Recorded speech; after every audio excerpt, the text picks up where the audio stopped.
All right, good evening, everyone, and welcome to Green White Checker TV. Tonight we have the Dark Horse Racing Area 51 series tonight here at Las Vegas Motor Speedway, and we're hopping on board with my partner in crime in our GWC TV IndyCar, Steve Gottschalk. So, Steve, I know we got some time as you beat up on that cone there. Take us through what we're going to be expecting to see here tonight at Las Vegas. Okay, I think this is going to be like a good old-fashioned stock cars at Talladega race, because you can run flat out in 6th gear all the way around this track. You can pick any line you want, and this isn't going to be one of those deals where the outside line can't keep up with the inside line. So it's going to be hard to pass, because you're going to get stuck behind a couple cars that are running side by side, lap after lap, like what happened to me in practice. And the only way you can possibly get by is if one of them finally passes the other, or you force a 3 wide. So I think we're going to see a lot of pack racing in this, and maybe some accidents from people getting impatient. Yeah, so I think you're right. I say with pack racing, you're going to get that aggression. You're going to get some of that craziness. So yeah, it's definitely going to be. There's going to be a lot of things to kind of keep an eye out for this evening. And so, like you said, I think it's going to be definitely a wild one. And so something we talked to some of the drivers before the race, and say the fuel window. I think that's going to be the big one here, Steve. Tonight, sounds like fuel window is going to be roughly in the 35 or so lap range, and with it being a 110 lap race, if we stay green, that won't be enough. You'll have to make a third stop. So a lot of drivers looking at running that fuel number, trying to make sure that they can get into that 2-stop window. So we might see a little bit of strategy as well on the fuel saving, maybe some drafting, of course, the fuel mapping. And I said, I think if there's a track that you can save fuel, this is definitely going to be one of those. So I think that's going to be another intriguing part, just to kind of add to some of the strategy calls that we'll be seeing tonight.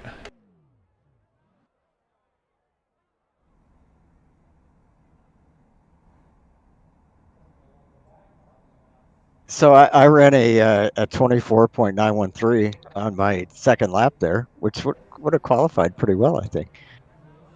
Yeah, so I mean, we were able to give a little bit of grief to one of the racers, one of our regulars, Matt Wagner, giving him a hard time that you had him topped in practice there. So I think it's one of those things where if you weren't stuck in the booth with me here, I think you'd be giving these guys a really good run for their money here tonight. But so I have a feeling once it gets a little bit crazy and we see, like I said, that some of that pack racing going on, I'll say at least on my side of things, I think I'd be pretty content with being in the booth instead of being a part of this craziness that we're about to see here tonight. Well, there's a part of me that would be tempted. It would be an extreme amount of fun to run this race with these guys and see what I could do, because I know I definitely wouldn't have any trouble keeping up, but I just don't have the confidence that I need in the way the steering behaves in these cars for me to get in there and really mix it up with people and force a 3 wide and stuff like that. For whatever reason, maybe I just need more non-linearity on center with my steering wheel, because I mean, you hardly have to touch the wheel on the front straight to get the car to turn. And it's a weird feeling, because if you turn it as much as you think you should, you're going to end up on the apron, which isn't as deadly here as some of the other tracks we've been at, but you still don't want to go there in the race. Yeah, exactly right. And with that, looks like qualifying has completed though, Steve. So we're going to pull up our starting grid for tonight's event.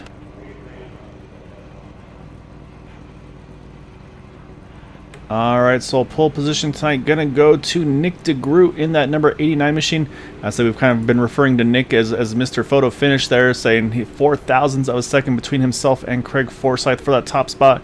2,000ths of a second between Craig and Bud Steele there in third. You got Jack Walls fourth, Charles Teed in fifth. Then you got David Payton, Alec Coates, Michael Spell, James Ledford, Todd Merkel rounding out our top 10. And then 11th and 12th, you got Charles Johnson, Jeff Heisong. So keep working down the way. Then you got Matt Wagner, Gary Corley, Anders Arhus, And then drivers that opted not to qualify tonight, Steve, we have a bunch of them tonight, maybe thinking the same thing we saw with that pack racing that we talked about. Joseph Morellas, Mike Rigney, David Leclerc, Eric Schaus, Yari Brupacher, Jim Brooks, Kurt Rose will be those drivers opting to start from the pits. So yeah, so it looks like we'll have about 22 starters, if I'm not mistaken, taking part tonight. So yeah, so it's going to be very interesting to see kind of how this one's going to go. Definitely a lot's going to be able to, a lot potential for what's going to happen tonight. But it's going to be Nick DeGroot that's going to lead the field off to green here tonight with that 27 of Craig Forsyth to his outside. Yep, and we definitely have some fast guys that are starting at the back, so it's going to be interesting to see how they do it, avoiding accidents and working their way forwards. Yeah, exactly right. So I think it's going to be that balance of aggression versus kind of patience, and just to see how it's all going to manage. But say one of the drivers that I talked to during practice was that number 5 of Charles Teed had a great run last week. I know he's expecting and hoping to get a little bit more tonight.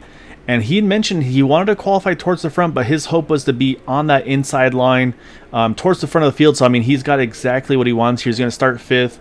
And he was looking at that field number right away. So I think again, pending cautions, of course, I think we're going to see that strategy right off the bat for sure from that 5 car of Charles Teed. But knowing him, at some point, that competitiveness is going to get the better of some of these guys, and they're going to try to find their way to get to that front before the race is over, probably before the first set of pit stops even.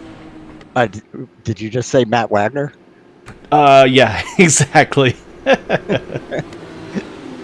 Yeah, I say Matt's one of those though. He qualified, but he's gonna have a ways to go here. He's down there and in the mid pack, really, in that number 11 car. So he's got a long ways to climb there to try to get to the front here tonight. So he's got to same thing. He's got to be careful. Anders Arhus, he's been one of our pole sitters last couple of weeks. He's right in the midfield as well. So like you said, there's some big hitters here further back than probably they want to be and probably expected to be as well.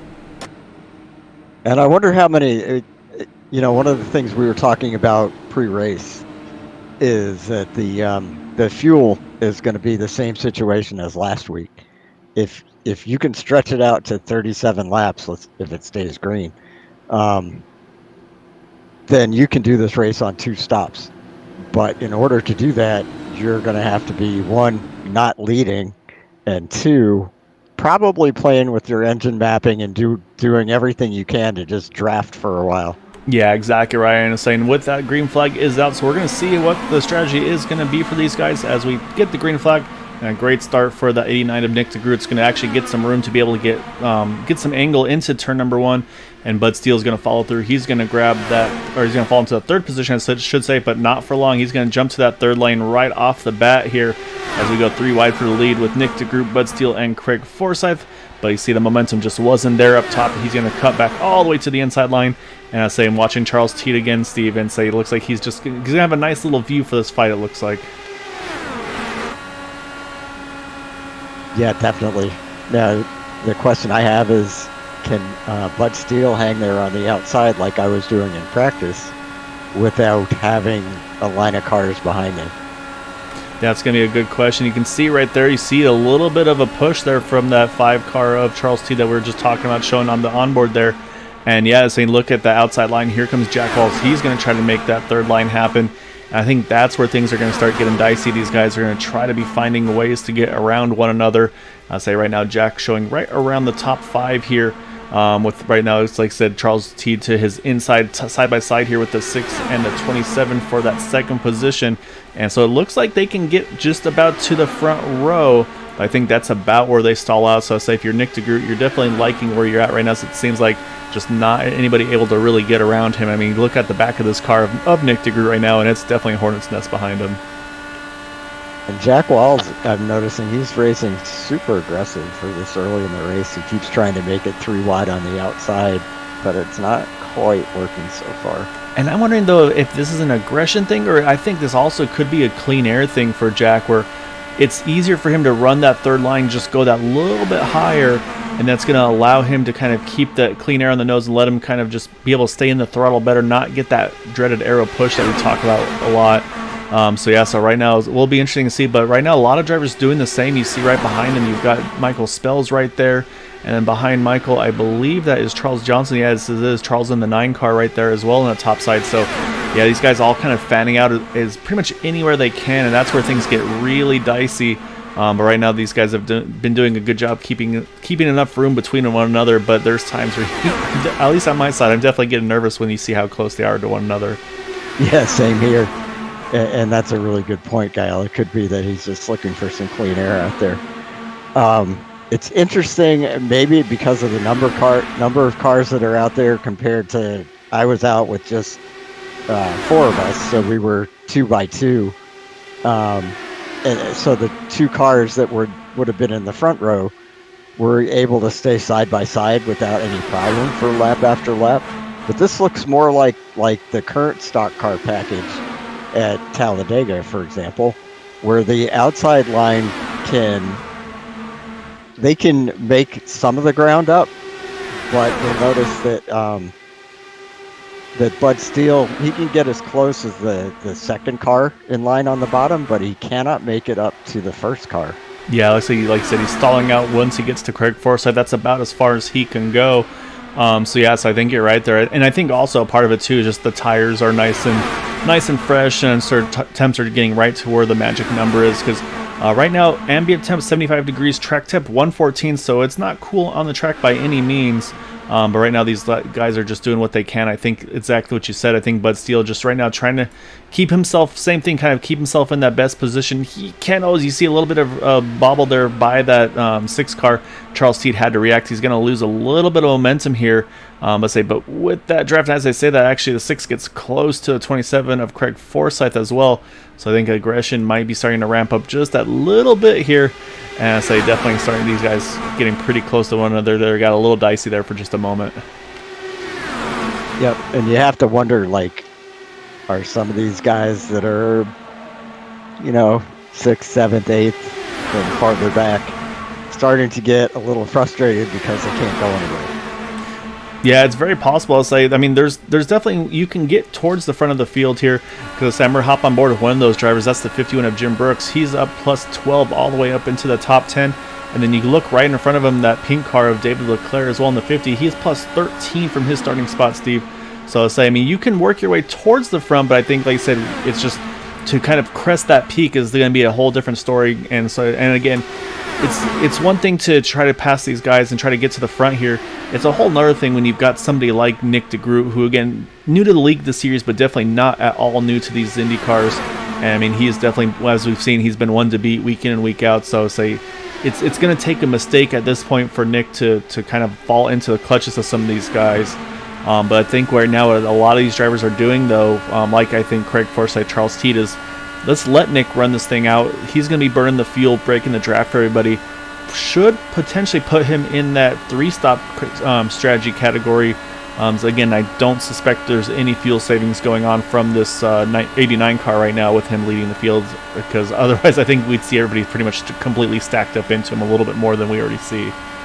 Oh yeah, definitely. I mean, that's the same thing that we saw last week. Whoever it was that was out front leading, the more time, the more laps that they led, the worse their fuel mileage was, and there was no way they were going to make 37 laps last week when they did that. And I would say the same thing probably is going on with Bud Steele, as hard as he's going to have to push it to be the first car in line on the outside. Yeah, and I'm in complete agreement with you. I think Bud's same thing. He's just right now, his foot probably to the floor as well in that 6 machine, working the middle groove and not. I'm sure he's kind of doing the same thing, just being able to keep that throttle to the floor here. But then you look at those guys just a little bit further back from like the 88 of Michael Spell. He's right there, and every so often he peeks to the outside line like we saw Jack Walls do. But I'm sure there's times where he then gets back in line behind the 6 car, and most likely does have to slow it down a little bit, lift a little bit, which I'm sure is going to save some good fuel. The question that we don't have an answer for, of course, is if they're saving fuel via throttle, are they saving fuel via fuel map? There's obviously a lot of different options there, which again, fuel map 1, that's full rich, and you can go all the way down to fuel map 5, which is the leanest you can go. But again, it just kind of depends on how aggressive you can be and how much you can hold on to that draft. So I'd say right now, unfortunately, the only guys who know that are going to be these ones behind the wheel. So maybe we'll have a chance to find out from them after the race, though. So I wonder if Jack Walls tires gave up on him, or if he just decided that he'd had enough of burning as much fuel as he was in the third lane on the outside. Because I noticed he's kind of falling in line now and it's just riding. I think he's kind of trying to keep himself in a safe position because, I mean, man, it's busy up front. As I say, the little contact between Michael Spell and David Leclerc, they're able to keep it together there, but David definitely got a little bit of a piece of that. You can see his car kind of push up a bit. Looks like the car is going to be all right, but definitely a moment between that 88 and the 50 there. And I think that's the concern you're going to have when you get this close-quartered racing at a track like this. Like you said, pretty much like you said, a plate race. However, to make it just that much crazier, these guys probably going about 220, I would say, at least throughout here. So this is a 1.5 mile track, Stephen. Right now, they've been putting laps down in the low 25-second bracket. So say a lot happening in a very short amount of time.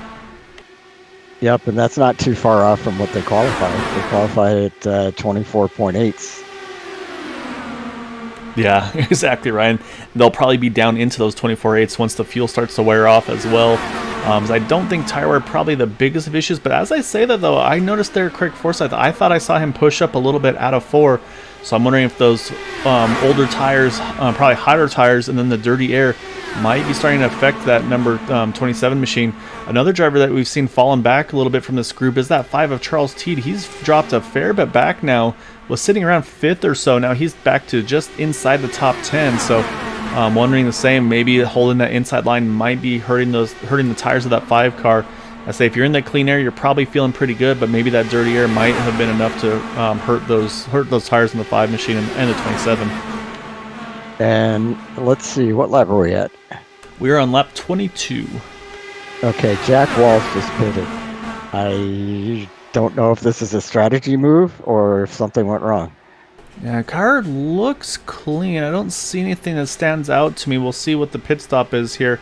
And he's already down and away, 6.27 second stop. So, yeah, I'm not sure on that one for Jack. May have been one of those strategy calls, or maybe a pit stop where he had to pit for some contact or something like that. Unfortunately, not sure. But, yeah, unfortunately, it's going to put him, I believe, a lap down right off the bat here. However, of course, the bonus of that for him being the fact that right now the only car 1 lap down, and he's now in a pretty calm area here on the track, so maybe not as crazy as where he was there just a little bit ago. Well, if you pit on like every 22 laps, is that going to... I feel like that puts it into a 4-stop strategy, really. So I don't think that was a scheduled stop. I think something may have happened that we missed, unfortunately. But right now, and you see, I'm thinking exactly what we just talked about, Steve, with the inside line maybe burning stuff up. So I'm watching Craig Forsyth, and he's definitely starting to appear more interested in finding his way to the top of the track now, not just staying at a tire track. So I think that dirty air is playing a role in that 27 machine. So you see, he's trying to find just a little bit of clean air on that nose. Can't hold that white line right behind the 89 like we saw earlier.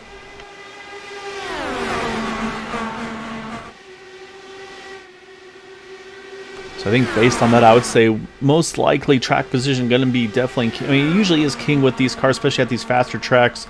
But I think right now, for sure, we're seeing kind of clean air is king here.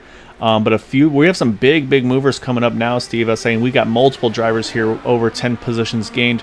Leading that group is David Leclerc. You see him in that pink car, number 50 car, working the top side there. Right behind him, a little back there, Eric Schaus. He's plus 12 in that 72 machine. So I think he's got the Sour Patch Kids, if I'm not mistaken, on the side of that car. Maybe also might have another sponsor on there. I might be mistaken. I'll have to double check later. Then we got Jim Brooks. We mentioned him as well, plus 15 a little earlier. But then one more driver that's made a big charge here. That's the 80 of Mike Rigney there. I say the same thing. You see all these drivers, they're all working that middle groove, Steve. So I think that's something that we're going to have to keep an eye on as the run goes on, as these tires wear. I think this groove is definitely starting to move a little bit from the inside line in the dirty air to the middle to top.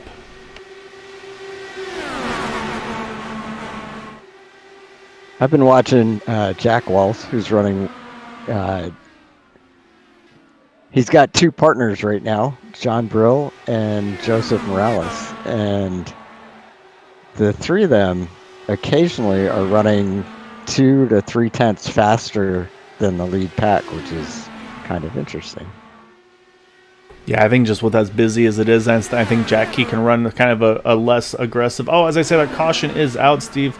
I think it may have been the 6 of Bud Steele. I'm looking on the track map. Yeah, I think the 6 was involved here, so that's going to bring the yellow out. Let's go back and try to find what happened here.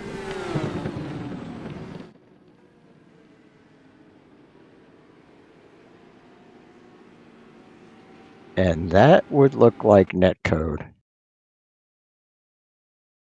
All right, Between so we're looking at the 50 and the 6. I don't know if that was netcode or did the 6 get loose there, Steve? it's possible that he got loose, but if you little. look at it in real time, and it just looks like his car reacts like they made contact. So we're gonna look from the back of Craig Forsyth. That's didn't even mention leaders are pitting here. We'll go full speed here and take a look from the back of the 27 as they come through 3 and 4. Yeah, you're right. It does have a little bobble as if they make contact. So drivers involved there for sure. We saw Bud Steele unfortunately caught up in that one. I think I saw another car get caught up in that as well. Not 100% sure which that was, but I'll say we'll jump back live because pit stops are underway, and I don't think there's going to be any strategy here. I think it's going to be 4 tires and fuel for our leaders. As you can see, Nick DeGroot already in the pits. You see Matt Wagner, I think some strategy call from that 11 car possibly. We're going to take a look and see, did he win that race out of pit road? Or actually, you know what I think may have happened here? I think Matt Wagner may have just actually driven through the pits there, not hit the stall, but just drove through here. So maybe a little bit of strategy for that 11 car to maybe try to get a lap led here under yellow. Our big bonus, though, Steve, on this one is going to be Jack Walls. That's going to put him back onto the lead lap after the unscheduled stop for him.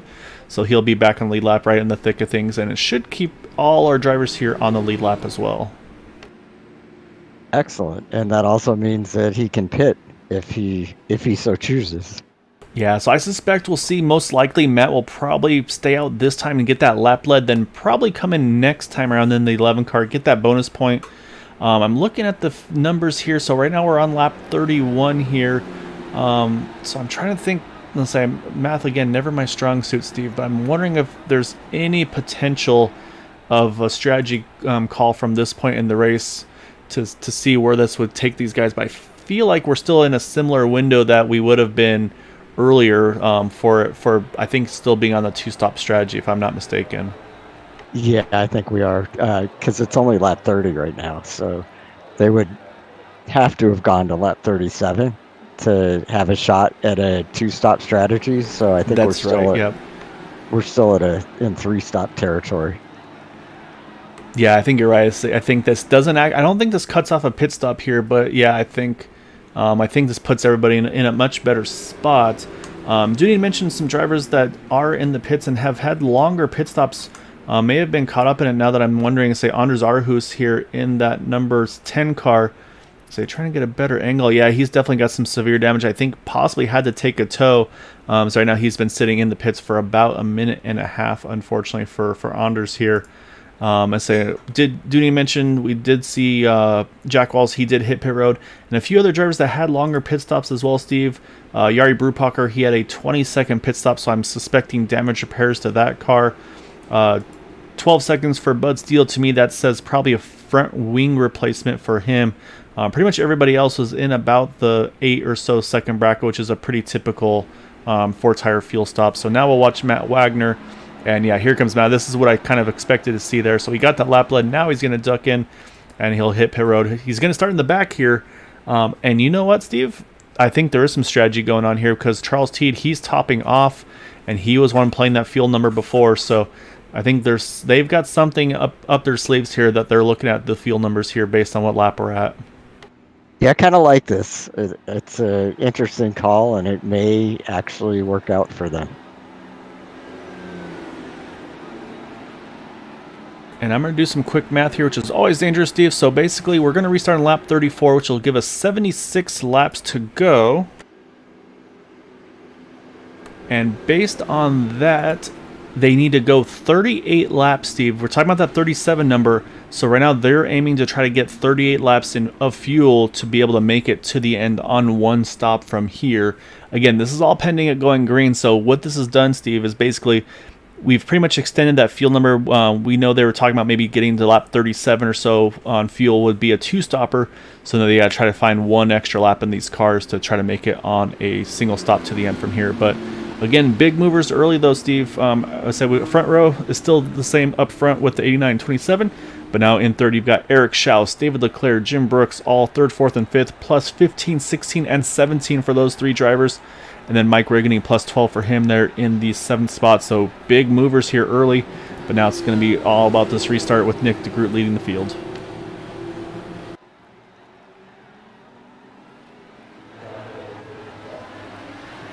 All right, green flag is out. We're down and away. Eric Schaus got a great reaction there. He's actually going to work the outside there for a moment of Craig Forsyth. He ducks back in line though. And yeah, so I think a really good pit stop, I should say, reaction there from that 72 car. But I say now it's all about Craig kind of picking up that draft here, and he's going to find his way to start chasing down that 89 car. Again, it's one of the downsides of these cars is they break a big hole in the air, and say those cars behind, they get a big head of steam. So will it be enough of a head of steam for him to go flying by? I doubt it. Doesn't look that way. Does not look that way, but again, Craig's not one of those. He's a wily driver too, so he might be thinking, you know what? I want track position more than I want to pit their extra fuel saved. So I mean, because right now, if he just stays right on the gearbox of this 89 car, I mean, he can pretty much save fairly aggressively in this car. So I think that might be what we see from Craig Forsyth here. Might be kind of just going to kind of go cruise control here and just try to work those numbers and maybe not have to stress about the his track position and get back up there. Because that's the other thing that we need to mention with Matt Wagner pitting when he did. Because right now Matt's back in the 15th spot. Charles Teed behind him in 16th. I mean, again, they're going for that fuel strategy, Steve. But I mean, you look at the interval between themselves and the leader. Right now they're about 2-3 seconds off. So I mean, at some point they're going to have to, I would think, try to find a way to close that gap back up. And I feel like what they're doing here, I mean, they're going to be burning more fuel trying to close that gap back up to that group in front. Yep, that's always a concern when you get kind of separated from the pack. But they're pulling in pretty quickly, so I think they're going to be able to go into fuel save mode if that's what they're doing. Probably this lap. Yeah, you're right. It looks like they're catching pretty quickly. As you can see, it's pretty much a 2x2 up front. They're now David Leclerc leading the top side in that number 50 car, trying to find a way through there. And we do see Anders Arhus, he's back out on track just in front of these leaders here. Unfortunately, with that tow he had to take, he's down a couple of laps here, 2 laps down.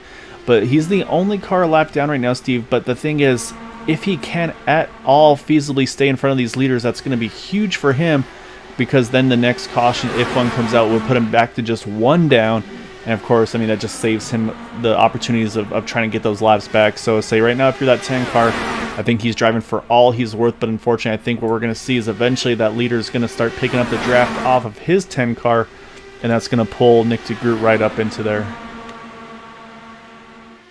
Well, and the advantage that'll give Nick DeGroot if he decides to just fall in behind Anders Arhus is he can finally go into fuel savings mode and still keep the lead.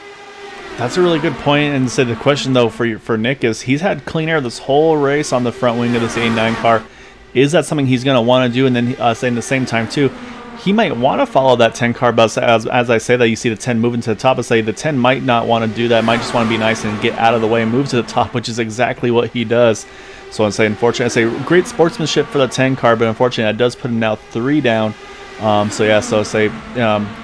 think that was definitely a potential, but it looks like that 89 car going to stay out up front here with now the 50 of David Leclerc definitely trying to put some big pressure on him here. Yeah, Anders Arhus doing that class thing and just getting out of the way so the leaders can battle it out. Yeah, and David Leclerc made a nice move around Craig Forsyth while we were watching that. Yeah, you're right. Saying he's trying to see if he can find a way. You can see you see right there, he had to react to it. I think he's trying to get that slipstream, Steve. He's trying to grab the draft of the 89 car at the right time and then make that move to the outside and see if he can find a way. Oh, I saw some smoke, Steve. I think we might be seeing a caution. Yep, caution is out. And I'm trying to see who it was, and I think it may have involved Jack Walls and John Brill. So we'll have to see how that all unfolded here. We'll go back and try to take a look. I think it did happen around Jack Wall, so let's jump back and we'll take a look here. Oh, he's in the middle of a 3 wide here. You see he's got Gary Corley to his inside. He's got Bud Steele right to his outside. And it looks like on the entry, it looks like fighting for real estate, honestly, there. And Bud just sneaks by there, Steve. I don't know how he missed that one.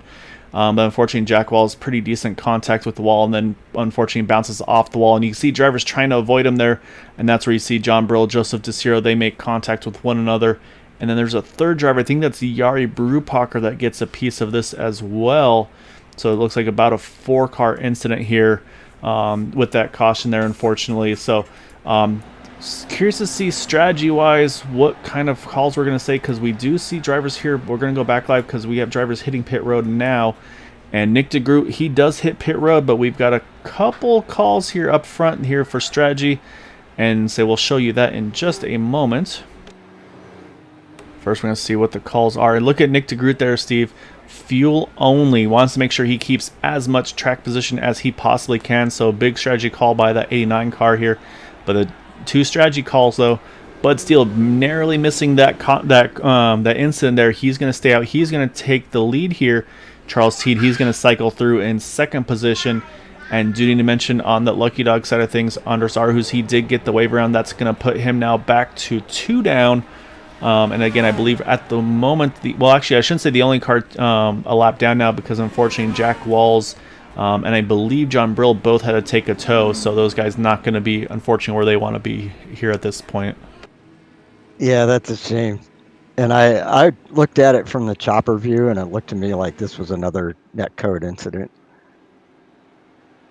Yeah, and you always hate to see those kinds of things happen because it takes away from what you feel like you can do. At the same time, too, it's so difficult for these guys to be able to do too much with it, though, because, again, you're going 220 or so at a track like this, and so it's that little contact patch, if you will.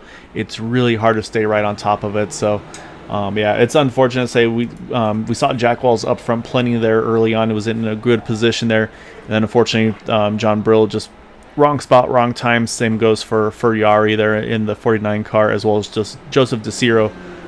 But I say most of those guys are still on the lead lap. I say Jack and John, they got the worst of it though.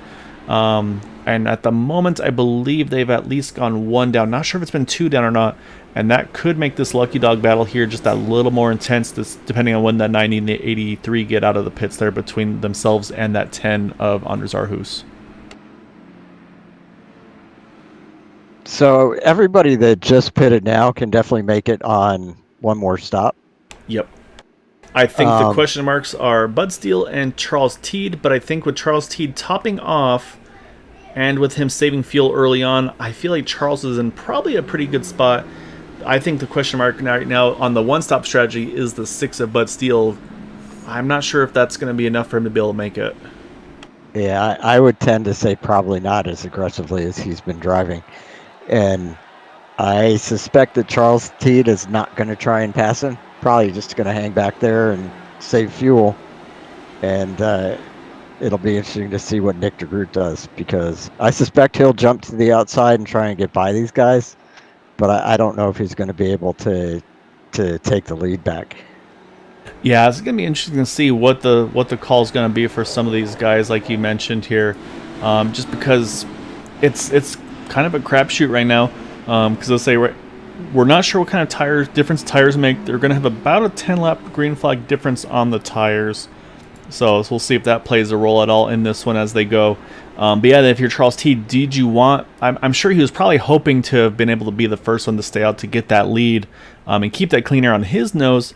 So I'm curious to see, maybe he tries to make one run at it, see if he can get that big momentum and make a power move on the 6 car.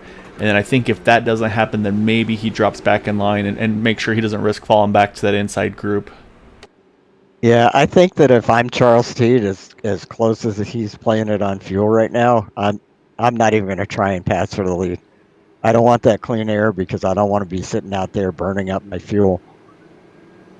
Yeah, it's gonna be very interesting. And of course, this is all pending it going green to the end. Say this is only our second yellow, so I mean, say we still got just under halfway to go here. So yeah, so still a lot that's gonna happen throughout between now and the end of this race. But it's gonna be Bud Steele leading the way here. And now the question, of course, is gonna be the restart he can get and the reaction of these guys behind him. So we're gonna hop on board, look out the back of that 6 car as the pace car ducks on in. It's gonna be Bud Steele leading the way on this restart, coming to 48 of 110.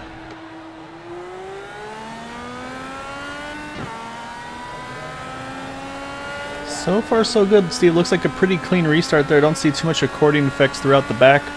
So now, as you can see, he got a little gap over the 5 of Charles T. But then look at Charles. He's also got a nice little gap over Nick DeGroot. So this is what I was talking about. If Charles can get a nice run here at the right time, this might be his opportunity to try to make that move, get that lap led before Nick DeGroot gets back to him. So we'll see if that comes into fruition or not. But I'll say right now, Nick DeGroot, he's having to try to hold off David Leclerc as well. David, I say he's definitely been in a good spot most of this race, and he's going to try to make the most of it here. Yeah, and he's definitely been super aggressive tonight with that very nice looking pink car. Yeah, I say trying to remember the formal terms lately. I say it was Force India for a long time, and then I say I know it changed from the F1 paint scheme, but. And yeah, so, and we see right off the bat, you talked about Nick DeGroot probably wanting to try to get to the top and see if he can get to the point, and that's exactly what we're seeing. He's worked that top side and is able to get around the 5 of Charles Teed, so we'll see now, does Nick still try to find a way to be that first car on the top groove, but right now it looks like he's pretty content here staying on the inside line. And then you look at the 5 and the 27 and say they kind of back where they were at the beginning of this race, sitting right there in that comfortable spot on the inside groove here. And I'm telling you, Charles Teed is doing what I would do. He's just hanging back there, saving fuel. Yeah, so I think it's exactly like you said, the gap you see between himself and right now that 89 of Nick DeGroot. I think that's what you said. I think that's a fuel map change there probably for him. Don't know which number it is, but yeah, I think you're right. I think this is definitely a fuel map strategy here. And I think now at this point in the race, pending, of course, us going green to get into that window to make it to the end, that's now where the strategy is really going to start to unfold, is what is the right call here. Do you want to maybe try to pit early, kind of do it like a road course where you pit once you're in your window, but then that puts you at the risk of a caution trapping you a lap down, or do you just run it as far as you can until you absolutely have to make that final pit stop? So it's going to be very interesting to see if we do get this green flag run to the pit stop window, what strategy is going to be the best one to make here tonight. Yeah, definitely. I think based on what I saw from Jack Walls before when he came out by himself, you don't really lose anything by if you get out there and have to run by yourself. You might even be able to go faster than what the pack's running, which doesn't make a whole lot of sense, but that's what I was seeing. So it may not be a detriment to pit before other people do. It may be an advantage. Oh, contact. We're going to have a trouble. Oh, it's going to be a big one here. Yeah, it catches up to 50 there. I think, yeah, Charles Johnson caught up in that as well. Eric Schaus in this one. I'm trying to see who else. I think I saw Jim Brooks possibly getting caught up. Oh, good brakes there by Yari avoiding that one. So, yeah, oh, yep, 51 definitely heavy damage to his car as well. So, and I think from what I saw there, I think that 50 may have just it was the 9 and the 50 where the contact originated there. So we'll go back. We'll try to see exactly where this all kind of came to fruition. A lot of drivers here, unfortunately, having to take a tow. So yeah, let's go back and we'll see. It looks like Charles is trying to limp this thing to the pits, trying to avoid having to take a tow as well. So let's go back. Let's try to find this here.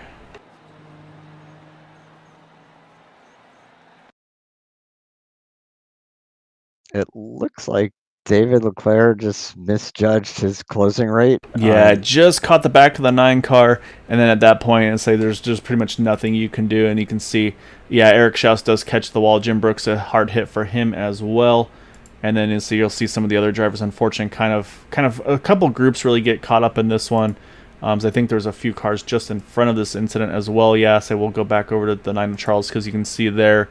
I'm trying to see who that is next. Oh, that's the that was Mike Rigney, apologies, who got caught up in this as well. Didn't catch it the first time. So yeah, so unfortunately a handful of cars getting caught up in this one here. So yeah, so This doesn't change the fuel strategy here, Steve, but as I say, unfortunately, is going to definitely... Oh, also, Anders Arhu, Steve, tried to avoid it, went to the inside, but unfortunately, that's right where Mike Rigney was, so kind of a night going from bad to worse. That 10 machine already trapped a couple laps down, so we're going to jump back live, however, because strategy is actually changed here, Steve. Surprisingly, the 6 of Bud Steele, he decided to pit there, Steve. So that's going to drop him down just outside of the top 10. Looks like about the 11th position here. I think that in Bud's case, he was going to have to pit one more time than everybody else because he was sitting out there really burning off fuel leading the race. So I'm not surprised that he pitted. I think this is really going to work out well for Charles Teed. Yeah, so I think this definitely puts Charles in the window for sure to make it to the end here. Not a lot of takers there. Pretty much the top 10 stayed out. So you see on the ticker over on the left, I'm saying we'll run through that real quick actually while we can. So we've got right now our race leader is that number 89 of Nick DeGroot, our pole sitter. Charles Teed there in second. Then you got Craig Forsyth here in the third spot. Michael Spell in fourth. Then rounding out our top 5 is David Payton. And 6th through 10th, those drivers, again, who did not pit there but should still be good to go on one stop, will be Jeff Heisong in the 18, Todd Merkel in the 2, Gary Corley in that number 7 machine, and you got Alec Coates there in the number 3, and then round at the top 10 is that 60 of Joseph Morales. So those drivers opted not to pit here under this yellow, but again, should still be good to go in the one-stopper. The one driver that now is in a spot to go further than these guys starts off with that 6 of Bud Steele, and then Joseph DeCiro in the 110 and Matt Wagner in the number 11 car.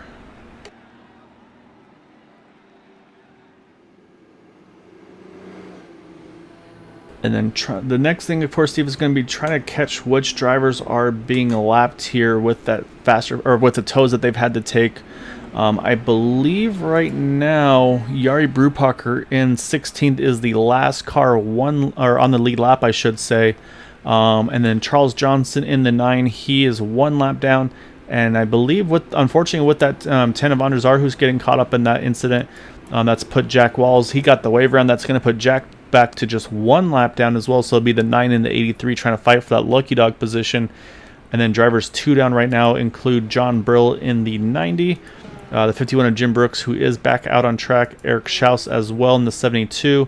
And then David Leclerc in the 50. I believe I saw him back out on track. I'm sorry. It looks like David has unfortunately retired after that incident.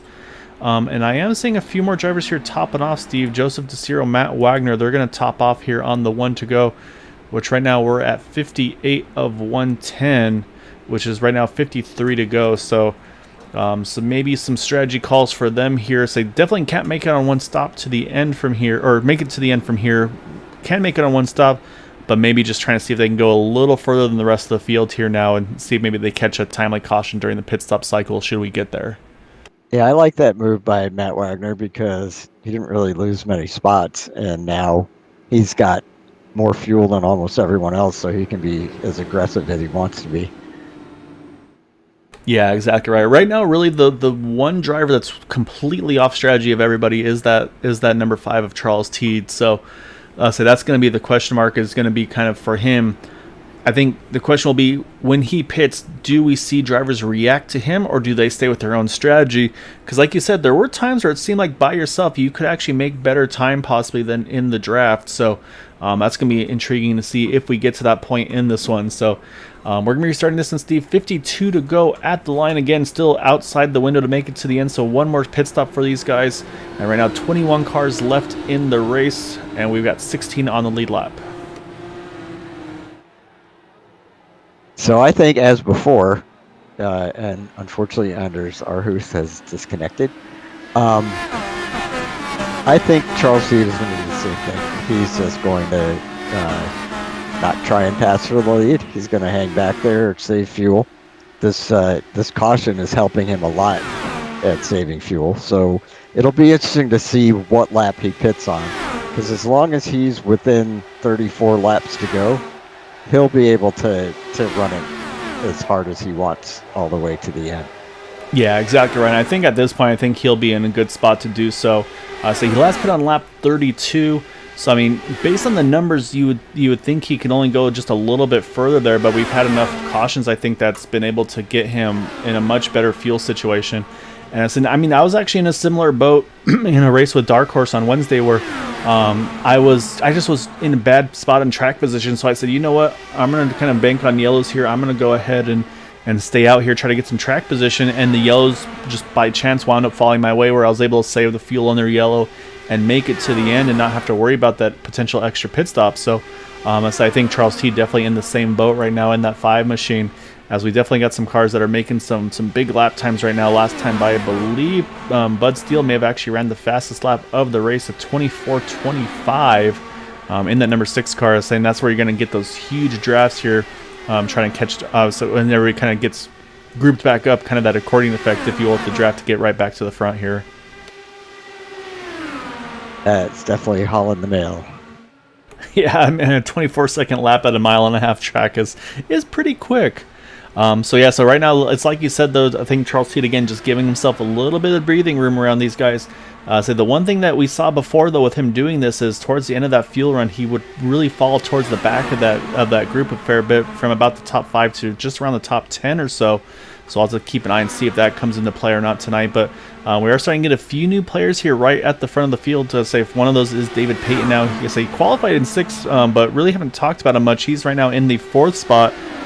We've talked about Michael Spell a little bit as well, still sitting in 5th, and then also Gary Corley. He's been kind of just quietly been in this area, but now he's creeped up now into that 6th position, and Todd Merkel as well. He's now up into that 7th spot. So drivers definitely starting to move their way forward here. As I say, unfortunately, a few incidents have taken a few guys out of a good spot here, but other guys really trying to capitalize on that.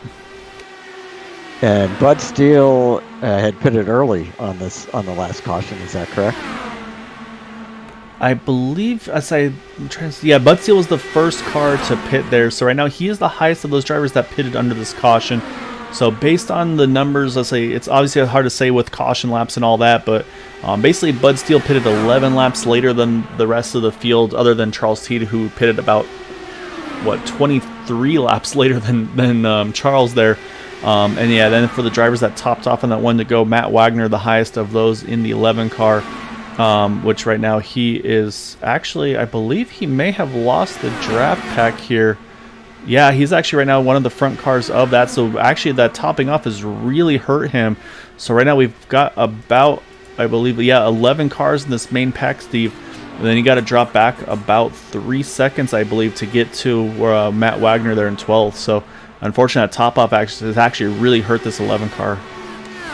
Well, at least with the top off, he can push it as hard as he wants. So maybe he'll catch these guys. I think he will. So right now he's working around, or working, I should say, behind the 83 of Jack Walls. Right with him, he's got the 61 of Kurt Rose as well. Oh, as I said, Jack Walls spinning on the front stretch, may or may not bring out a yellow because he's off the track. Actually, he slides back on the track, but there's nobody around him. So I think Jack may have caught the apron there, but we do stay green for that. But that was almost a big moment there. Luckily, everybody able to avoid him. So we stay green, and I'm going to jump back up front, Steve, because Craig Forsyth, he's starting to try to work that top side, keeping the pressure definitely on now, the 89 of Nick DeGroot. Yep, he made a move and got up along side by side, even pulled ahead a teeny bit, but just wasn't able to sustain it. The one thing that spin, unfortunately, for the 83 for Jack Walls, that really hurts him, but it really helps Charles Johnson, because actually, and also Charles is in this main lead pack here, so he is really in the catbird seat here to be able to try to get his lap back and get back onto the lead lap. So right now things kind of stabled out a little bit here up front. Like I said, I think everybody's kind of thinking strategies right now. So we're on lap number 70. We mentioned Charles Teed last time he pitted was lap 32, so we've gone about 38 laps since his pit stop. We talked about that fuel window being probably around 35 when you're going full rich, but we know Charles A has been saving, and B, we've had a handful of cautions here. So I would say maybe about lap 75. If he can get to, what was our magic number we said, Steve? Was it about 34 to go, 35 to go? He'd feel pretty good? 34 to go, I think. So you need to make it to lap 76. Yeah, so he needs to get about 5 more laps right now as we're going to cross the line here. We're going to be at 39 to go. So yeah, so if he can make 5 more laps in that number 5 machine, he'll be, I think he's going to probably be the first pitter, obviously, of these guys in front. Again, though, that's going to put him a lap down.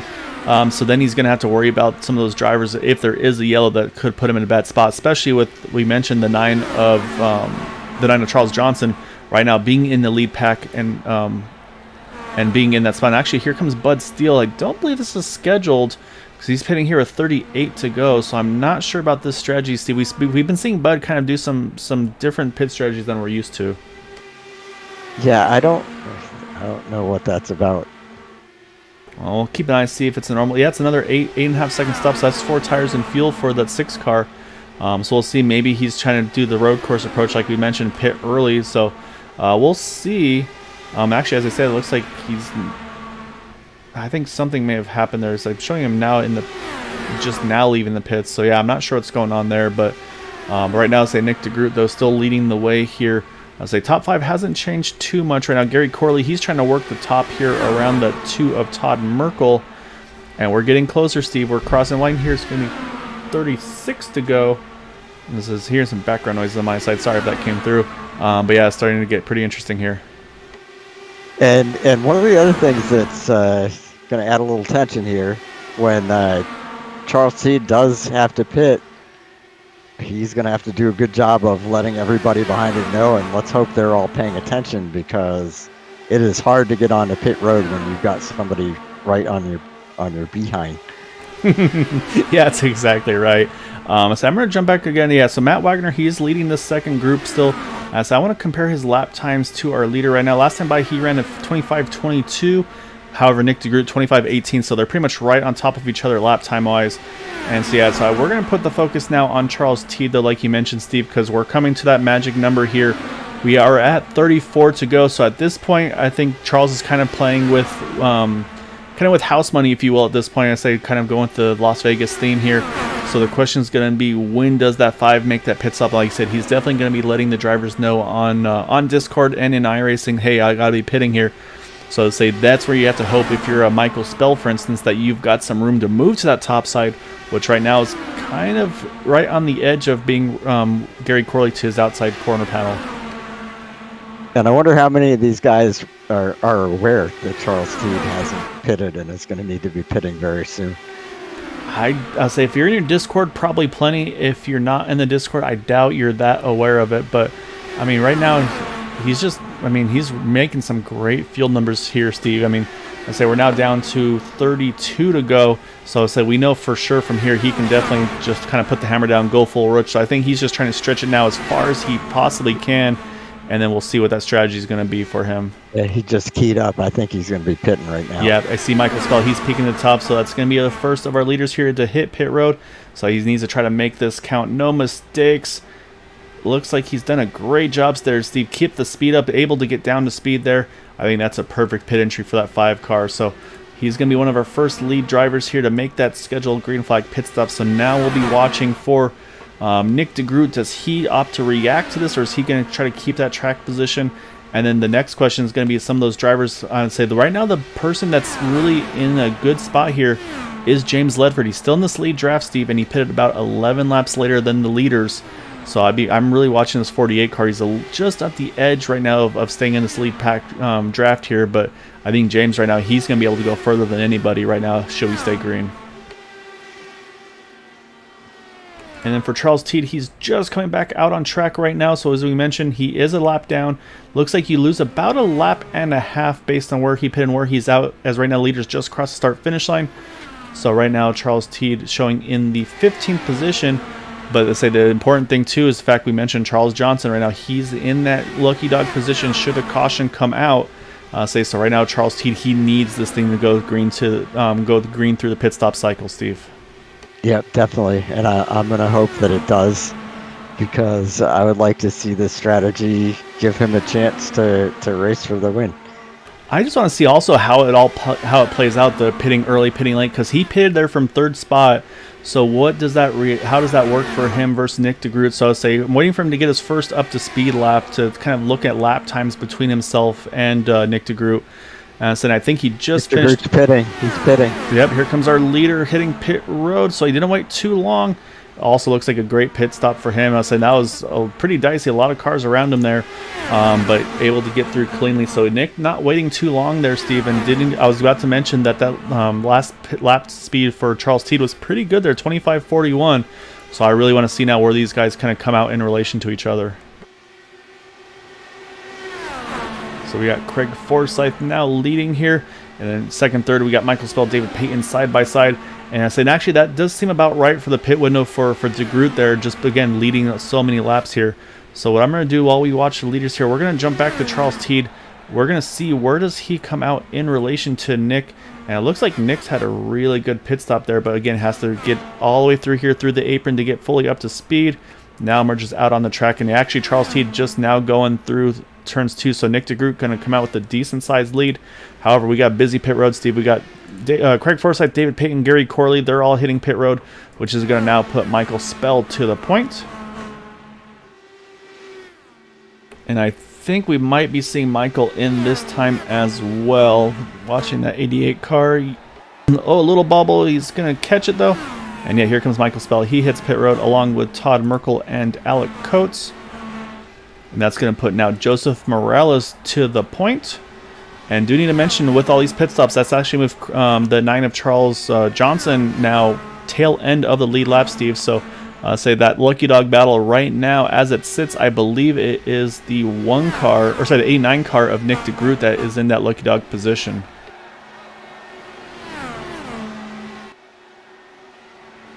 So meanwhile, we've got, I'm showing Joseph Morales as the leader, James Ledford in second, Matt Wagner just making a pass by James Ledford so he just went into second and Ledford's in third.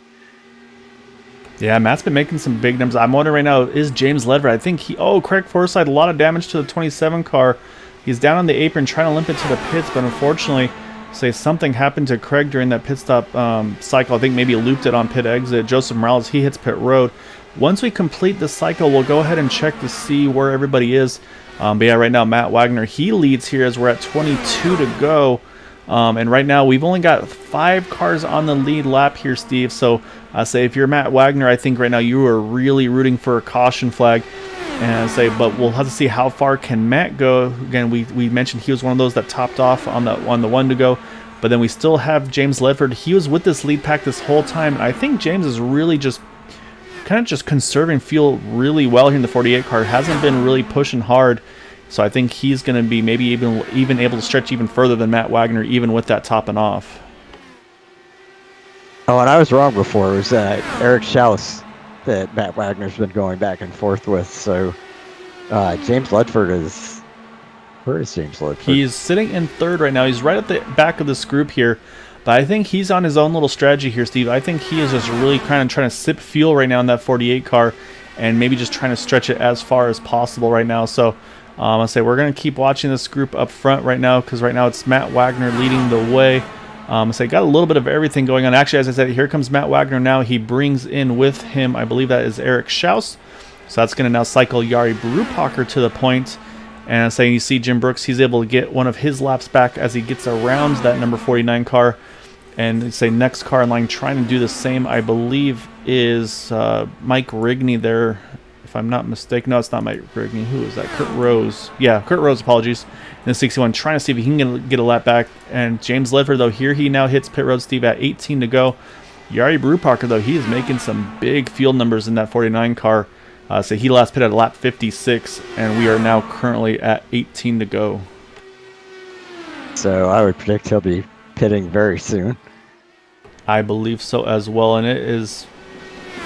Right now he stays out. He is really stretching his field numbers. But say, do need to mention, I believe Craig's back out on track. Yes, he is in the 27 car, but he's lost a ton of spots, unfortunately, from that incident. So right now we stay with our race leader here. Because once we switch back here, Steve, there's going to be a big gap here between our race leader and second place. But we want to wait to kind of be able to kind of complete the cycle here through. And actually, as I said, here comes Yari now, and he's going to hit pit road.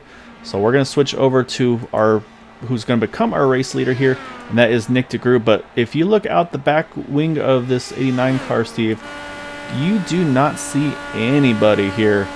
He has a monster gap right now over what's going to become second place Charles Teed. Well, I'll say whatever Nick DeGroot did on his pit entry and out lap, I mean, it was a money stop there for him.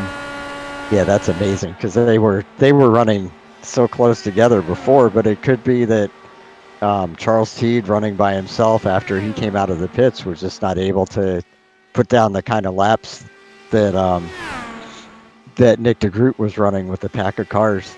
It's possible, but so you have Nick DeGroot out kind of now, a nice little Tuesday afternoon drive here, but you have to go about 4 seconds back, Steve, to Charles Teed, who's, he's just leading this hornet's nest behind him. You've got Todd Merkel right to his outside, then you've got Michael Spell, David Payton's right there, Gary Corley, Matt Wagner's been able to regroup and join this group as well.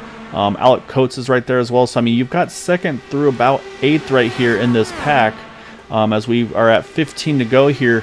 But again, you jump up 4 seconds, and you got Nick DeGroot just right now, just a nice little leisurely cruise here at about 220 miles an hour. Will it last? I mean, he was 0.2 of a second slower that last lap than Charles Teed was. So yeah, it's last time about 0.3 of a second, Steve. 25.19 to a 24.92. So yeah, just about 0.3 for Charles.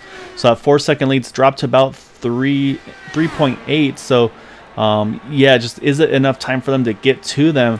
But I think the bigger concern for him is going to be, do they make it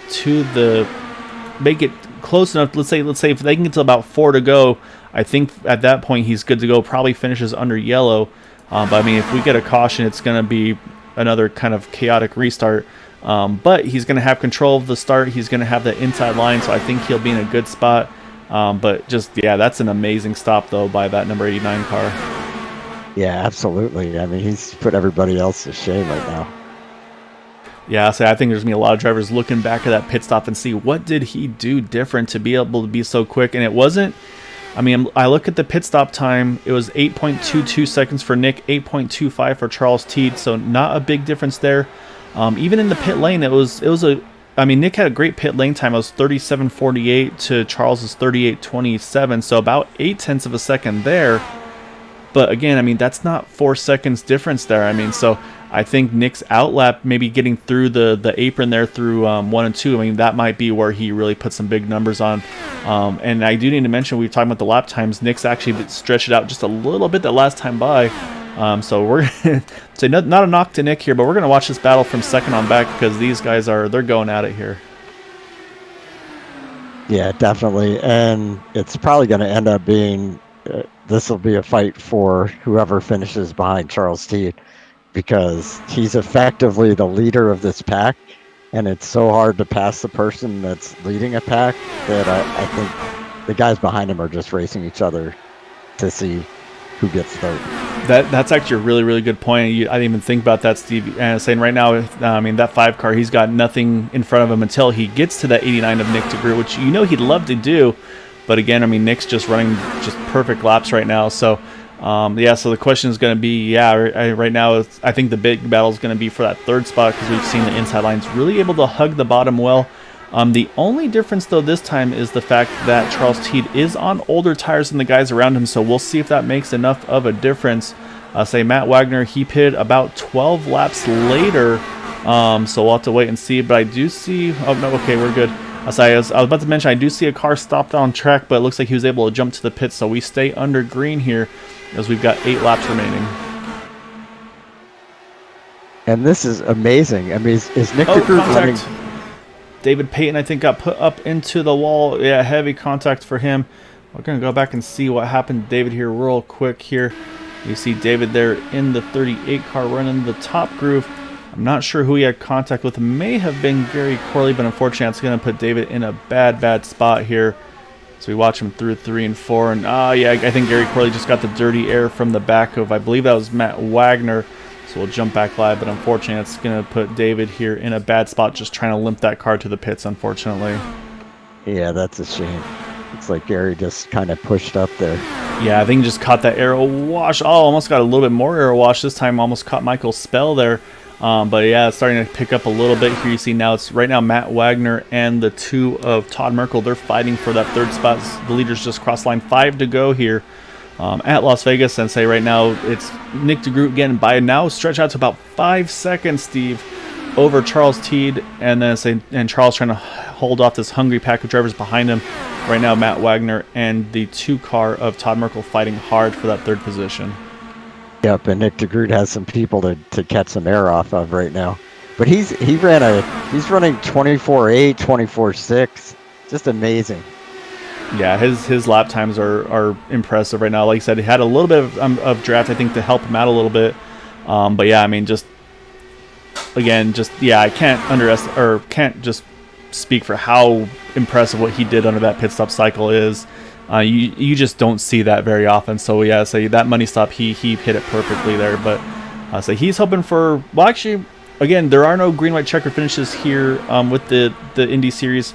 So say at this point, he's pretty happy with where he is. However, like I said, I think these guys right now in this in the thick of this fight here, I think they want this thing to go green to have a chance to kind of.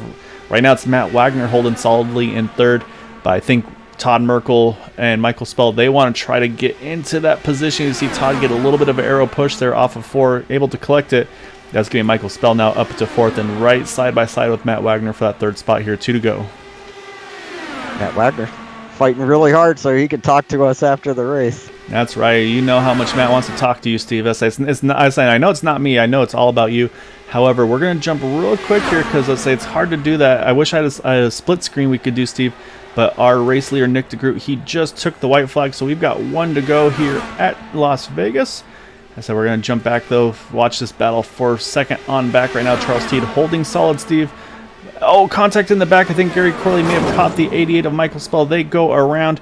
And I think that's going to put Matt Wagner here in a potentially really good spot here. Because it looks like everybody else had to fall back a little bit. So at the line, though, it's going to be Nick DeGroot getting the win.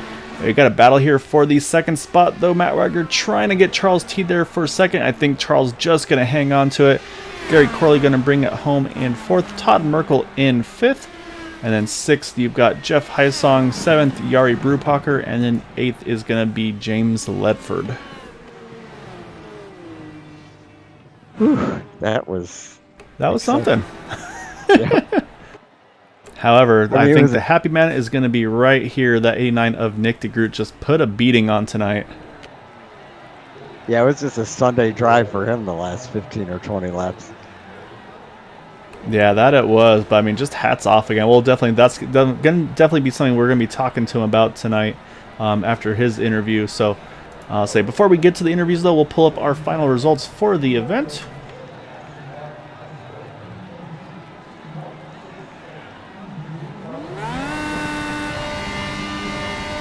And it is Nick DeGroot winning by about 5.7 seconds over Charles Teed. Matt Wagner 3rd. You got Gary Corley 4th. Todd Merkel in 5th. As we mentioned, Jeff Heisong, Yari Brupacher, James Ledford rounding out our lead lap finishers. And then unfortunately, even with the contact, Michael Spell does still get a top 10 in 9th. Alec Coates in 10th. And 11th through 18th, you've got Kurt Rose, Charles Johnson, Bud Steele, Eric Schaus, Jack Walls, Jim Brooks, Craig Forsyth, and John Brill. And unfortunately, a few drivers that did not have the nights they were looking for fall a little bit further down the pack than they wanted to, including Joseph Morales there, David Payton in 20th, Joseph DeCiro, David Leclerc, Mike Rigney, and Anders Arhus. All right, Steve. Now let's go find some victims here to have some chats with. Okay, let's do that. And we are going to start with our third place finisher of Matt Wagner.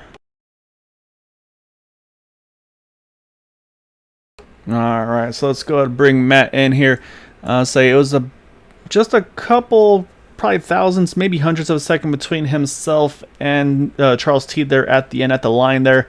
But I'd say, unfortunately, I like the strategy Steve and I did on the topping off at that last yellow, but unfortunately, just the way it panned out, you kind of got caught up in traffic, weren't able to find your way back towards in the lead pack there, got separated from him. I'd say at that point, did you feel like you're kind of just in kind of recovery mode at that point.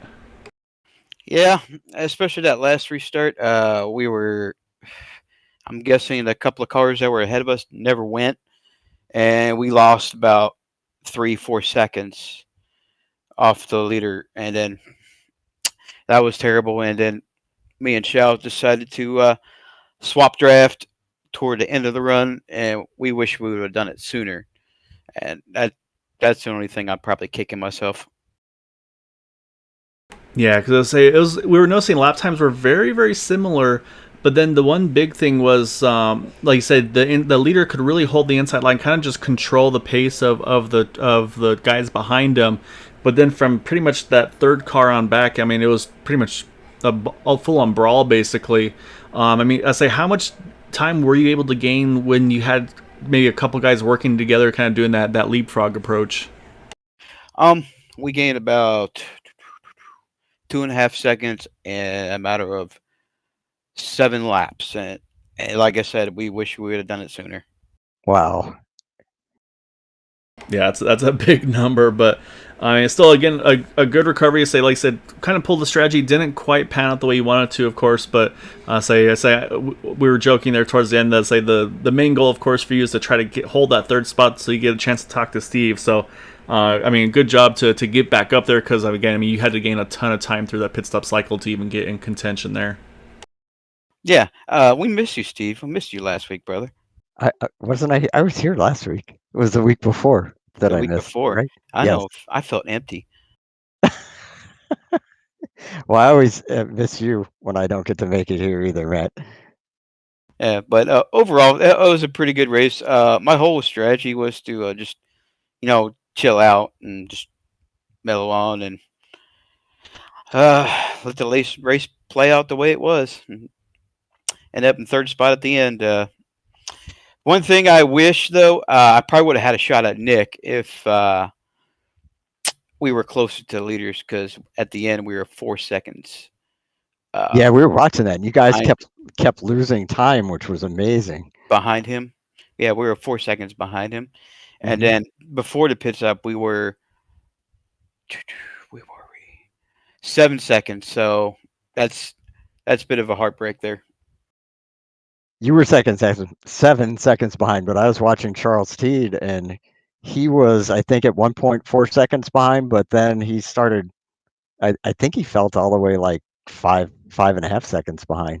Yeah, Nick had cars to draft with the lap cars, and that really helped him.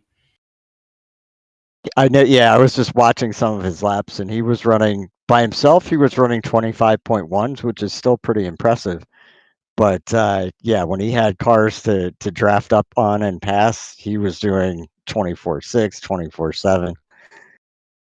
Yeah, but I'm happy the way the race turned out. Third place will stop the bleeding after the past couple of races that I've been in, and pretty proud. Well, you were so far back at one point, and when you took that last pit stop to top off, I thought, that's a good idea because you're already almost as far back as you could possibly be. You may as well get the extra fuel so that you can push it as hard as you want, and it worked out. Yeah, like I said, I'm pretty proud, pretty happy. Well, we're certainly happy to see you up here speaking with us again. Thanks, you guys, for having me. Yeah, it was definitely a great run. I'm saying weren't quite the highest climber time. I mean, you did gain 10 spots, and saying that's to get all the way up to third. So I mean, a job well done there as well. But yeah, like I said, definitely a hard fought one for you. A little bit of a recovery drive, I guess you could say as well. Kind of been your theme of the season, it feels like. But so you definitely want to give you the floor though here before we let you go here with that third place. Well, I really hope my parents' drive to Florida was all right. They have yet to text me, which will be very soon. HyperX, LMC Gear, Troy Lee Designs, the Dark Horse Racing Team, and of course Area 51. Guys, thank you so much. Without these guys, we wouldn't have the freedoms that we able to race. So appreciate it. You all have a great night. You too, Matt. Good run. Yep. Later, dude. All right. So we're going to switch from third place Matt Wagner to second place Charles Teed in that number 5 machine. So go ahead and pull up that number 5 machine now. And Steve, I don't know. I think I'm gonna make you be the underwear question asker on this week. But I'll say so for me, Charles, on Wednesday with Dark Horse. To say I went with fuel strategy that was able to gain me some great track position, give me a good finish. Say it looks like that luck kind of ran around over here to you tonight. Say you were one of those drivers that was way off strategy. Pitting about 12 laps earlier than those guys. But say the cautions fellow, we knew how well you were able to save fuel there. Steve and I were talking about that from the get go, kind of the strategy you had. But I mean, you worked the number and then some to make sure you were good to go to the end there. So I'm sure it feels good to kind of get the result you're looking for with having to kind of save as aggressively as you had to there. Yeah, well, so the first half of the race didn't go at all how I wanted, so I fell back saving fuel right from the first lap, and that kind of put me behind the 8 ball because I ended up pitting when everyone else did, so it really didn't allow me to get advantage. So I had to do something to get back around 10 or 12 cars there. So I went way off strategy, and then, I don't know if I had anything for Nick at all. It's so hard to pass, but I made a big mistake after doing a really good pit stop and able to run wide open till the end in map 1. I forgot and left it in map 5 for about 4 or 5 laps, and he came out and he had a tow right out of the pits. So between those two things, I was pretty much locked into third until Craig had his incident. So yeah, I haven't talked to you guys in some time. Finished second in the points last year, but I don't think I talked to you guys after about mid-season on. So it's good to get back up here on the podium. It's always nice to finish second to Nickel. I mean, that guy's just unbelievable. And unfortunate for Craig. Good job for Matt to get there. And it was a fun race. It was just tough to pass around the outside. You answered the question I was going to ask because you had lost so much time to him. And I wondered why your laps were so much slower than his. I went back and was watching, and I think you were more like 24.3, 24.4. And when he was by himself, he was running 24.1s. And then, of course, with the draft, he had some 24.6 and 7s. Yep. Yeah, that doomed me. It's just unfortunate. But you know what? Like, Nick had the pole. I didn't have I didn't want the pole. I was trying to sandbag to get third to just start in behind. I thought we are going to have green flag stops, and saving fuel to get 2 extra laps allowed you to do it in 2 stops. So I was always just trying to get to the 2-stop strategy. And very fortunate considering the first half of the race didn't go at all like I had planned. So it was a lot of fun. Nick's a monster out here. Yes. This is pretty much a W getting second to Nick anytime. But this isn't one where you have to keep wearing the underwear, so you still have to win for that one. Yeah, so I just have not worn underwear. I'm in Southern California, so it's just so blazing hot. So at some point, we'll paint some on and we'll let you guys. We'll do a photo shoot for you guys. But no, we're the underwear game doesn't start till we get a win again. That would make for an Area 51 calendar, right? I was about to say the same thing. I'm afraid of the calendar approaches here. Yeah, so yes. We'll work on the pre-sales. We'll let you know if we get some interest out here. I have a feeling our YouTube's going to start blowing up with some pre-orders for your Charles. Yeah, I bet. Yeah, I bet. It's I'm going to start an OnlyFans. Shouts and I were talking about that earlier about how to get some side business going. So we'll get that rolling for everybody. A little bit of everything here, but and I was saying the other thing too, though, there's one other strategy point during the race. Obviously, you talked about that 2-stopper that you were looking at, but then I think it was you and Matt Wagner. You guys, I was doing the math. Flashed. We were talking about the 1-stop strategy there once that yellow came out. Before we were talking about lap 37. And then that caution came out, and so we did a quick crunch of the numbers and said, okay, if they can go 38 laps, then they could do a 1-stopper from there. Yep. Obviously, the caution's going to fall for that, but how feasible did it feel like that was going to be for you guys if things kind of just played out perfectly? I could do 37 on max save, so I wanted to have that as an option. And that's why we did the splash. So I just it would have had to fall again just perfect, but I was already back mid-pack, so I was like, let's take the half a gallon of fuel or 2. I think it was closer to a gallon because I had already pitted, so I was just back in for a splash. It was really just to give me the opportunity, should a yellow come out, to trap the field, or possibly to make it on one more. So until the last 15, 20 laps, I was in map 5 virtually the whole race. So it was really just about saving fuel. Yeah, it's obviously a tough way to have to run kind of full strategy throughout the race. But, Yeah. I mean, you've been burned so many times. I think you just got to make your bed. You got to lay in it. But I'll say just an awesome job tonight to get that result you were looking for. And like you said, Nick was just a beast tonight. Yeah, I had to thank Henry because Henry. Oh, I ran an 8,500 race this weekend. He started showing me how he calculates. All these guys are wicked smart on top of it, and I'm a meathead. So now I have a notepad helping me with the math because Peterson won't come in here and help me be my crew chief. So I have to figure out the math while driving an IndyCar at 220 miles an hour under green the entire time. I don't know how these nerds do this, but it is overwhelmingly difficult for me. So I did all the math prior to take really the thinking out of it and just be able to drive. So that definitely helped me. So when you say doing the math, are you actually like doing it for each different fuel mapping so that you know which one to pick? Yes. And my overlay tracks both, so you can flip during the race to see what strategy you want to go after. These guys are ridiculous. Like it's racing on the level of what they do on Sundays with the math, and it's one person usually doing it themselves.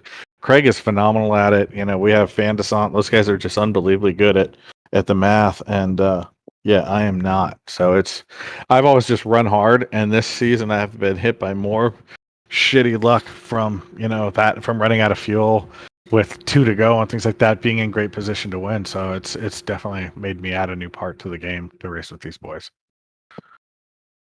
Yeah, I mean that's like you said. I mean that's pretty wild. So I'm gonna put a sales pitch out there for you, Charles. So anybody that maybe wants free OnlyFans membership, the only requirement is you sign up to be his crew chief to work some field numbers, and I'm sure you guys can make something happen between there. So you can find him at Dark Horse Area 51. So he'll be available. Don't you worry. Absolutely, we're looking for a crew chief that would do this. I don't know how people do it. Well, it's a massive help. Yeah, you're not wrong. I've had a few times where I've had kind of the brains behind me to kind of work me through numbers and stuff. And it's a huge benefit. And it's always nice to have someone else to talk to other than the voices in your head as well. So that goes a long way as well.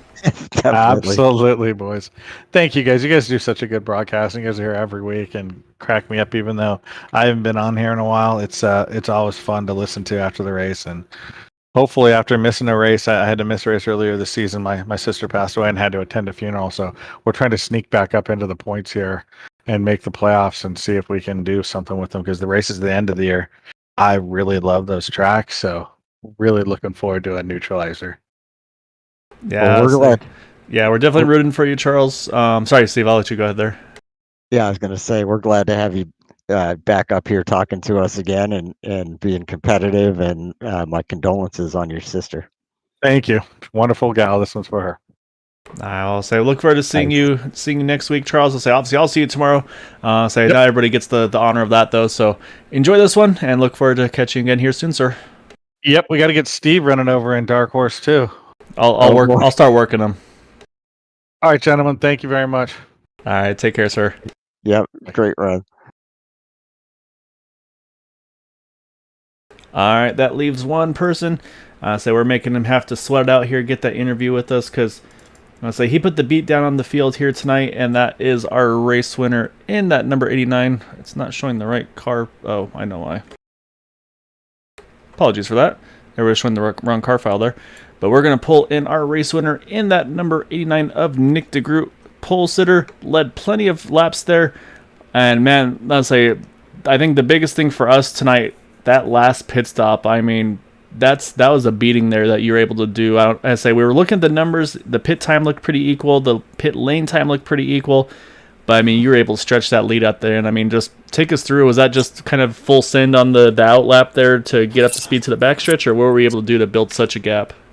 The magic bullet there was, I forget his name, but there was a lapper that was going by all by himself, and I just happened to catch his draft, and I mean just barely. I was like 1.6 seconds behind him, and the delta's like 1.8 for catching the draft, and he just towed me around the track, and I had 2 extremely fast laps, so by the time they pitted, I was gone. So that was, I'd like to say I planned that, but that was pure luck, honestly. I caught that lapper, and he pulled me right around the track, and the draft is absolutely huge here. And even better, when I finally got to him, he just gave me the bottom. So that was really cool of him.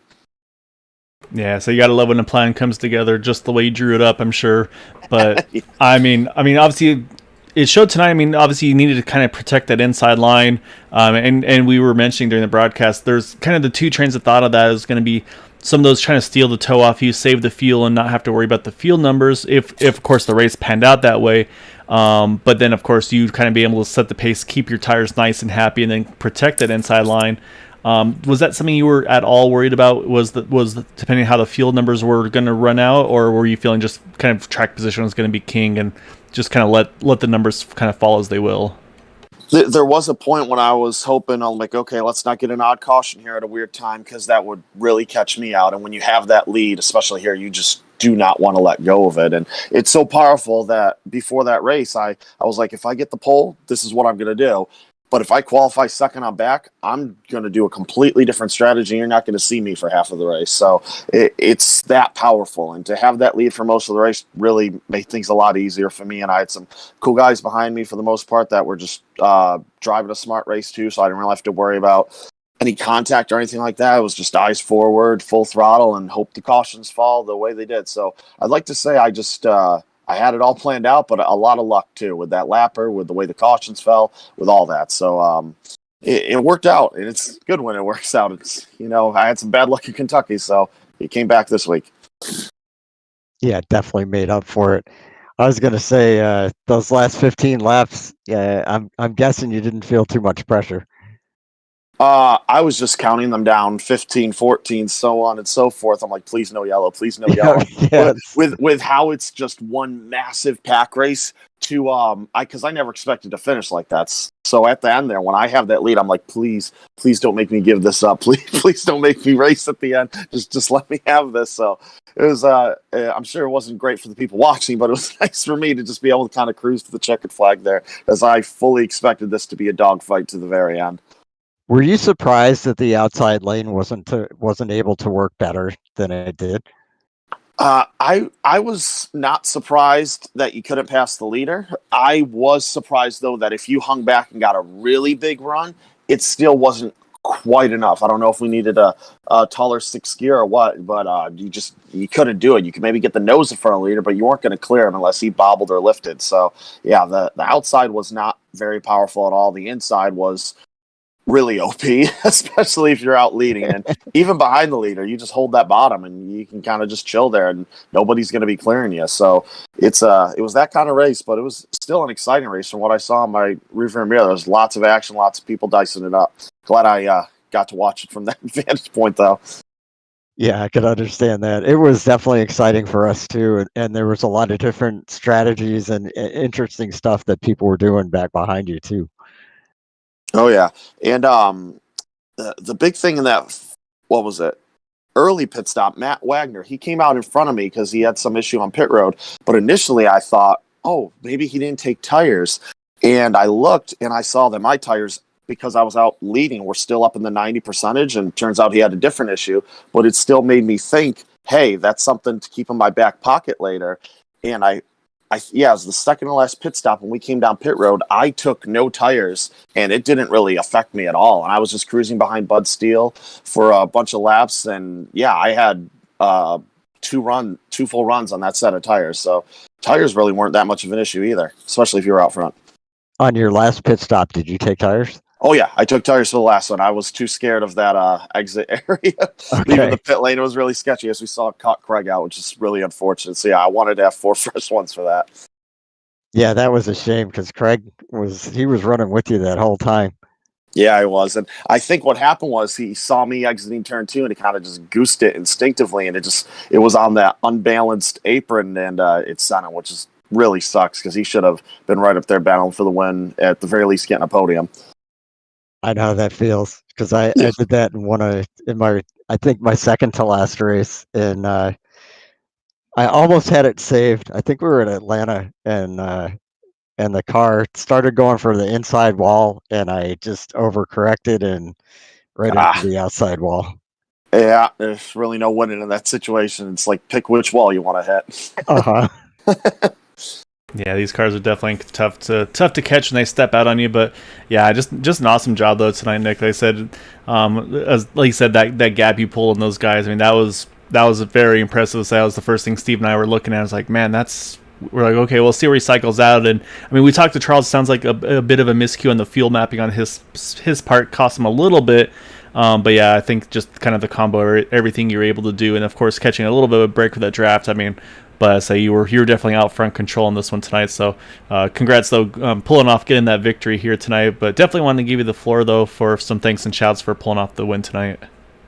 Yeah, Factory Back Motorsports as always gave me an awesome race car, and I'm excited to announce that my teammate Covey Moore, who made a one-off start earlier this year at Mosport, will be back for the road course, the Daytona road course, and he got a podium there, so hopefully he can double down. So we're going to bring in 2 cars next week, which will be really exciting. And yeah, Cowboy Shit, CoveyMoore.com, Wegmans, Motorsport.com, BlazePod, U-Haul, the Ty Posabon Foundation, all the great sponsors that back us, and hopefully we can get them back up front next week for a road course.